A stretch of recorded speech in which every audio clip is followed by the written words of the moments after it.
Today, we discuss the question of, is the Gupta Dynasty the golden age of Indian history? Evaluate.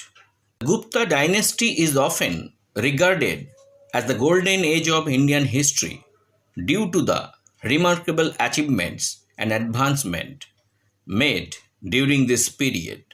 So, discuss the reasons behind the golden age of Gupta Dynasty. Number 1.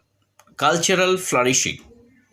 The Gupta period witnessed a flourishing of Indian culture, art, and literature. It was a time of great creativity and innovation, with significant contributions in fields such as literature, poetry, drama, music, sculpture, and architecture. Sanskrit literature, in particularly, reached new heights during this period, with notable works like the play of Kalidas and the epics of Ramayana and Mahabharata. Number 2. Advancement in science and mathematics. The Gupta era saw remarkable advancement in science, mathematics, and astronomy. Indian mathematicians made pioneering contribution to the fields, including the concept of zero, the decimal numeral systems, algebra, and trigonometry. Aryabhatta, a renowned mathematician and astronomer, made significant discoveries in astronomy and calculated the value of pi. This advancement laid the foundation for future developments in mathematics and science. Number 3. Medical advancement. The Gupta period also witnessed significant advancement in medicine and healthcare. Physicians like Charak and Shushrut made substantial contribution to the fields of Ayurveda, documenting medical knowledge and surgical techniques that were highly advanced for their time. Their works, the Charak Samhita and Shushrut Samhita, remain influential in traditional Indian medicine to this day. Number 4. Political stability and prosperity. The Gupta dynasty presided over a period of political stability and economic prosperity. The empire experienced relative peace and security, which facilitated trade, commerce, and cultural exchange both when within the subcontinent and with other regions through the Silk Route. The Gupta rulers implemented policies that promoted agriculture, trade, and urbanization, leading to economic growth and prosperity. Number 5. Patronage of learning and scholarship. The Gupta rulers were great patrons of learning and scholarship.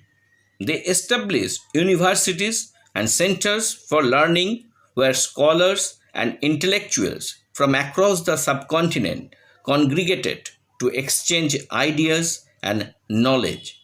Royal patronage supported the work of scholars, artists, poets, and philosophers, leading to a flourishing intellectual and cultural environment. Number 6. Religious tolerance and synthesis. While Hinduism was the dominant religion, the Gupta rulers displayed tolerance towards the faith such as Buddhism, Jainism, and Brahminism.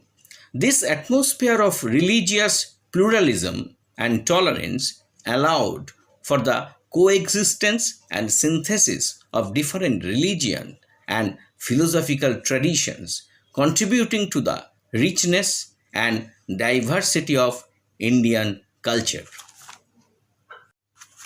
In conclusion, the Gupta dynasty represents a period of unprecedented cultural, intellectual, and scientific achievements in Indian history. Its contribution and advancements across various fields laid the foundation for the subsequent development of Indian civilization, learning it the title of the Golden Age of Indian history. While the Gupta dynasty is often celebrated as a golden age of Indian history, there are also some criticism and challenges to these characterizations. Number one, regional variation. One criticism is that the term of golden age may not accurately reflect the conditions experienced by all regions and communities within the Gupta Empire. While the core region of the empire may have experienced prosperity and cultural flourishing, other areas may have faced economic hardship, political instability, or social inequality.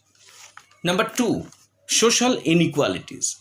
Despite the cultural and intellectual achievements of the Gupta period, there are significant social inequalities within Indian society. The caste system, which divided society into hierarchical social groups, was deeply entrenched during this period, leading to social stratification and discrimination against marginalized groups. Number three, gender inequality. Another criticism is the prevalence of gender inequality during the Gupta period. Women were often marginalized and subjected to patriarchal norms and practices, while there were exceptions of powerful women in positions of authority, such as Empress Kumara Devi and Queen Dida. The overall status of women in society remained subordinate to men. Religious intolerance. While the Gupta rulers are generally praised for their religious tolerance, there are instances of religious persecution and conflict during this period. For example, the Gupta rulers were involved in conflicts with Buddhist kingdoms, and there were instances of Hindu revivalism and destruction of Buddhist monasteries. Critics argue that religious tolerance was not always upheld, and the religious minorities may have faced discrimination and persecution. Decline and fragmentation. The Gupta dynasty eventually declined and fragmented in the 6th century BCE, leading to a period of political instability and regional fragmentations. Critics argue that the decline of the Gupta Empire challenges the characterization of it as a golden age, suggesting that it may have been a period of vulnerability and decline rather than unmitigated prosperity and cultural flourishing.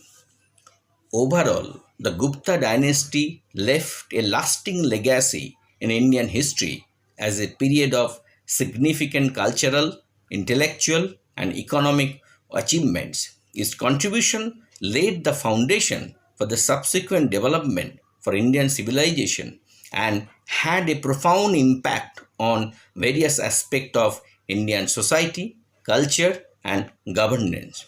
While there are challenges and criticisms associated with the Gupta dynasty, its overall impact remains significant in shaping the trajectory of Indian history. So, in some aspect, this dynasty is called the golden era of Indian history.